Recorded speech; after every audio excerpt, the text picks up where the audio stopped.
So, hi everyone. Today I have joining me Dontell Antonio, and we're just going through a little interviewing process. I really want to appreciate him and thank him for coming out this way to support my craft, support my business, and just support me as a person. I hope you all tune in and listen to what he has to say.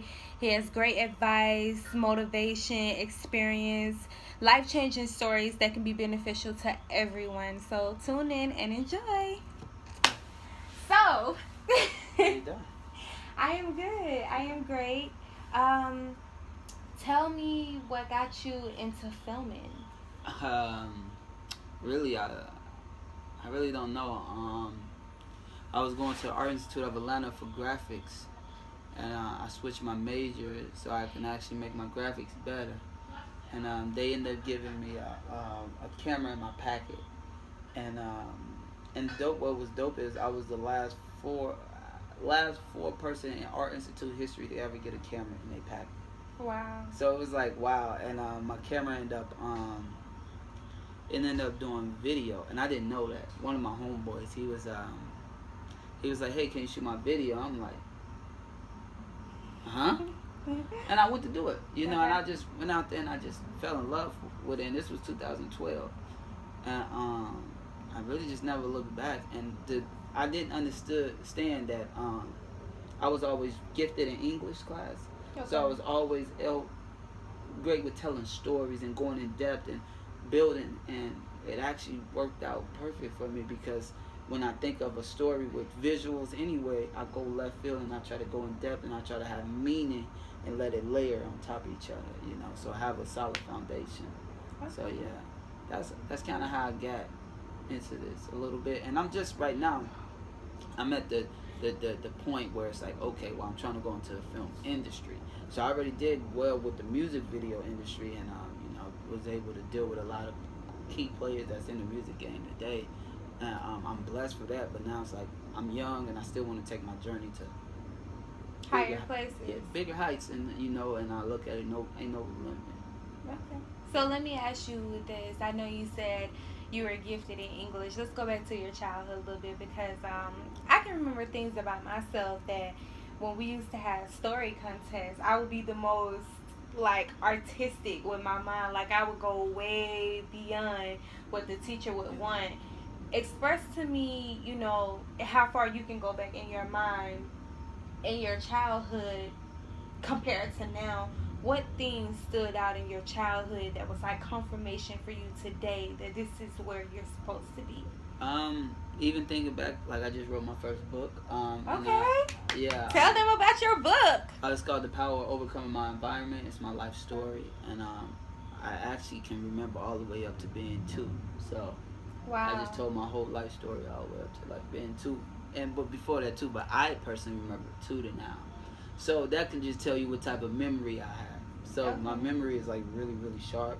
Yeah. I forget faces though, but I remember the situations if I forget a face because people sometimes grow and look different. Are you good with smells? Yeah, the smell will take me back to the moment. That's me. Yeah. That's pretty. Smell and music. Smell and music. Yeah. Music for me is like a feel. It's like a expression without expressing. Like sometimes you can't really voice yourself, but you could play a song. Mm-hmm. And I know like a hurtful song for me, and I don't mean to say like hurtful, like in a sorrowful place, but like overcoming something like a redemption is like Marvin Gaye, It's Too Late. Mm-hmm. That song is so beautiful for me. Yeah. It's like it's too late for something, but it's now at a point of overcoming something else. Like you're moving forward, even though it hurt. It's like growing pains. Yeah. So tell me about one of your most memorable growing pains, something that you will never forget, that's going to stick with you, and that's part of your testimony. My mom being on dope and not ever having a Christmas, so it's like, most people have a Christmas, and we had a Christmas like one time, and actually I had one Christmas in my life, for real. But that's when I was with my sister grandmother. But my mother, she'd buy stuff with like fried checks back in the days, and she'd pawn it and buy drugs, so I never got to hold on to material stuff. So, but that also helped me today because now I don't value material stuff because it always come and go. Right. So I never be like, I'm not the guy that's like brand hoarder. Like I don't need to like, I need Louis Vuitton. I need that. I don't need that type of stuff because I never had it. Right. So I don't really mentally think it's smart to go buy that stuff. Now I definitely could buy it. I can afford it now. Don't get it twisted. I could afford it, but I wouldn't buy it. Right. And yeah. So when I look at you, I see a lot of our generational time within you, like people like Kendrick Lamar, a little bit of Common, a little bit of I see a whole lot of soul. You know what I'm saying? And at this point in your life, you're so humble and you're so young. Like, what keeps you grounded? Because it's like you're here, like nothing. I mean, I'm pretty sure you have times where you get upset or you're happy or those emotions, but overall, it's fuel. And go to your question. I think what keep me humble, knowing that even to get to where I'm at today, and I still got a long journey, but to get to how far I am today, other people helped me. You see what I'm saying? Other races, people that wasn't blood. You know what I'm saying? And my whole life is just to pay it forward. So once you got so many different people coming from different places, all different races, different walks of life, to help you and to sacrifice their life for your life, you're going to move differently. You know what I'm saying? It's like I wasn't blood to a lot of these people and they sacrificed their life for me. So how can I get to a point in my life where I can actually pay it forward and I'm actually in a way better place than those folks was when they helped me, right, to not do the same and help others and do something right, or at least give people that a different thought process. Okay. That's what keep me humble. And I live downtown, so I see the homeless people and I see the multimillionaires too at the same time. It's it's a mix, but it's like a balance too. Yeah, it's like you can be all the way up here or you can go down here. Right. It's just all about how you move, and I make sure I bless them every day too, and I talk to them and I try to keep them going, and our youth, because they the next up. Right. So that's what it is. That's what keep me humble, and knowing that nobody don't want to be around nobody that's an ass or cocky or no, I won't be around that energy. That energy ain't good energy. I don't even like being around it. Right. And I'd be like, yo, dude, I see the people that's like that, and I'm like, what is your reason? Because you got on a designer belt that you done spent your last paycheck on. Right. That you can't wear. You probably keep wearing it. Like, yo, come on now. If you know real CEOs don't even look like that. Models don't look like models every day. You know, certain rappers don't even look like rappers. Like, meeting you, a little bit about our story, you all. I met him at my place of business, and so humble, cool, very respectful, and he asked me for my social media, not knowing who he was, what type of business he was in, and just that within itself, after I looked him up and I was like, oh man, like, this is him. Like, oh wow. It was very refreshing to know that it's still people like you out here who are humble and calm enough to want to be a part of somebody else's success story. Like, it's not just about self. You're not selfish. People got to understand knowledge is meant to be shared, right? If I empower you, you go and empower 10 other people. Now, I personally have access to you plus those 10 other people. Right. People don't understand that, and that's what the African American community don't understand, and they don't understand the art of delegation. So you delegate, you give other people jobs as well, and empower them, and uplift them to get to a certain level, not just you, because if you're the only person on the plateau, you're fooled. But if everybody up here with you, you guys are riding. And I always wanted to be a king amongst kings, not a king amongst men. You know what I'm saying? Because I don't want that. I don't like the attention either too. Like yo, come on, man. So I know this is a little off topic, but bringing this question up, it takes me to a home place. What is your favorite season of the year? I would say fall. Yeah. Okay, so I'm gonna express why fall is mine. I just want to see if there's some similar things there. I love the smell of burning wood. For some reason, it warms my heart. Like, it lets me know the holidays are near. You're about to spend time with family, food, friends, like, just memorable moments. And also, before my grandma passed away, when we was kids, she stayed keeping us outside. Yeah. Regardless if it was hot, cold, rain, snow, hell. Like, well, hell, we'll be on the porch until it stops, but then we'll get back off the porch. Yeah, but it just brings, and then that smell, it brings me back to my childhood. And sometimes I find myself tearing up a little bit because it's so refreshing. Mm. Like sometimes we get so caught up in growing and changing that we forget like the seed that we started as. Yeah. Like comparing a seed to a tree limb, or just, you know, a root in general from that seed, you just sometimes forget the process, the Yeah. journey to Yeah. where you are. So you got some similarity there? I think yours is way more detailed and in depth than mine. Mine is just, it's the only time of the year. It's not too hot, it's not too cold, it's not rainy. Women are emotional, y'all. Don't take that personal. So that's why I think I like it, because the temperature is just right. And it's just like you can move and groove better, like, and even as kids, you could stay out, you can wear what you want to wear. You didn't have to, it wasn't too hot some days, it wasn't too cold, and it wasn't too rainy. Like, I guess I just think as a kid it was just better for me. Right. Okay, so with you having fall, do you think that's like cuddle season? Do you think that's like boo season? I mean, I don't understand that type of season. Well, you know what they say, when it get cold, people like to cuddle and be up under each other. It's like, I mean, I'm thinking every season is just to progress with life. You know what I'm saying? I don't really think about that type of stuff. I really think about, what can I do different than I did last year at this time, and how can I do something different? And I'm not thinking about sitting in the house, first of all, because I'm always on the road and I'm always moving. So it's like sitting somewhere being stagnant. Yeah, that sound cool, but it ain't. So y'all hear that? This is a busy man we dealing with. Okay. You know what I'm saying? I guess younger days that would have been cool, but not now. You gotta make something shake, and then everybody gotta understand with wintertime business slow down. So you really have to go get that money. So if it's winter here, and we're in Georgia, by the way, y'all. If it's winter here, do you go up where it's like where it could be hot, or do you go over? Do you go down south? When it get cold here, do you go where the sun is at to keep your money flow going? No, because I'm gonna get a trip out anywhere regardless, and I go to don't get it twisted. I go I shot a video last year in January. It was 100, not 100. It was negative 17 degrees, and I shot 6-7 videos.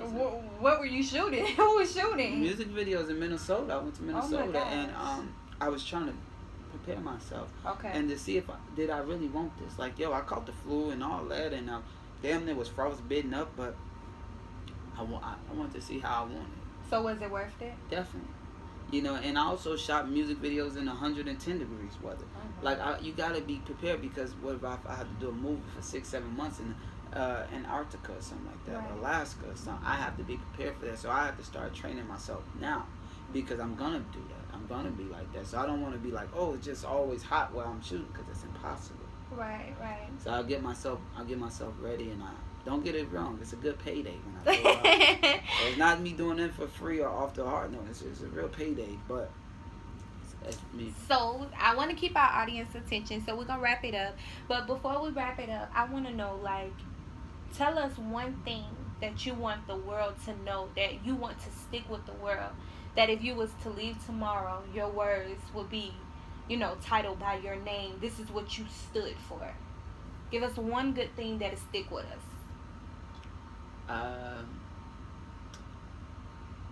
Everybody got a stove, but that don't mean they know how to cook. Elaborate a little bit.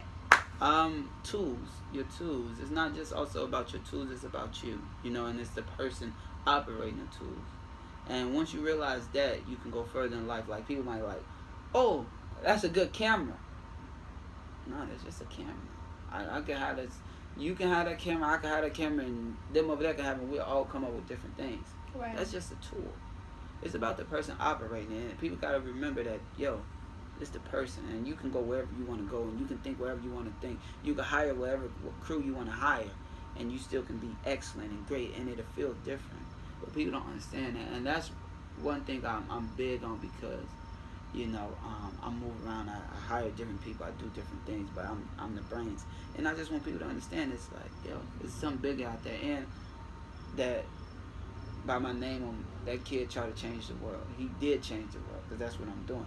And that's why I want people to understand it's not the tool, it's the person. And I am the tool. Right. So yeah. Okay. So I know you have an event coming up. Which one? I believe you're going to be. I know you got to buy the tickets for it. I'm not exactly sure what event it is. Please forgive me. I got to do my research. I got a speech. Yeah. I got like a couple. I got one at Georgia State, I think, too, this month. Well, I want y'all to hear this very well. He said he has an event coming up at Georgia State. I'm definitely going to do my best to attend and get some of these great tips and, even just expanding. Knowledge, like he said, is power. And for him to spread it to myself and 10 others, that means we just bless the world with all this knowledge and power. So, y'all, please go out and support him. Let them know what time, how to get the tickets. Okay. I got a few speaking engagements this month, so I really don't know all that information, but social media, Instagram, all that. Well, give them your Instagram, give them all your social media so they can follow you. Everything is Dontell Antonio. That's Dontell. Yeah, and it'll pop up.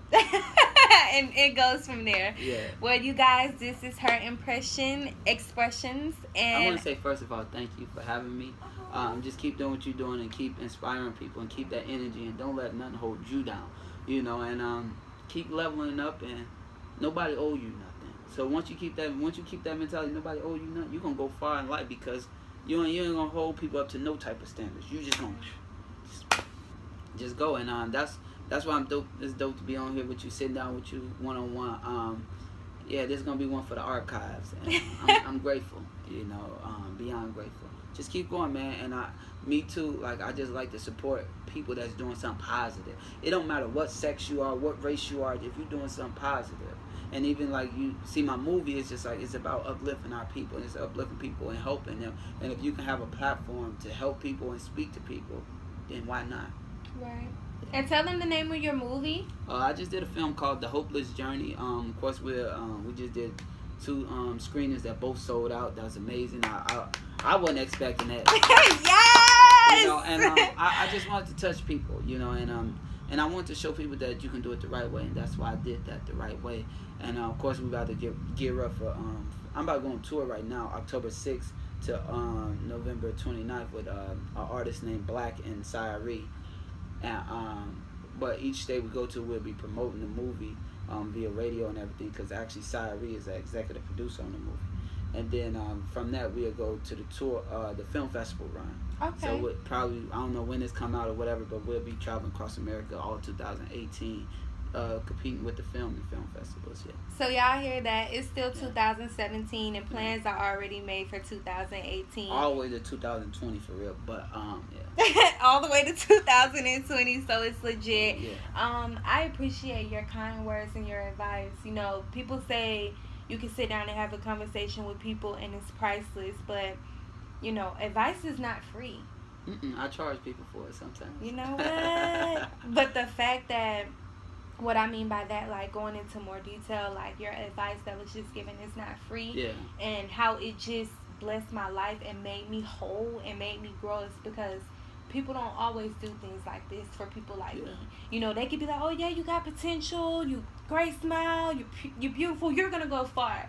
But what are they doing to contribute to me going far? And just you sitting down having a simple conversation with me that's gonna go so far above what I can probably imagine.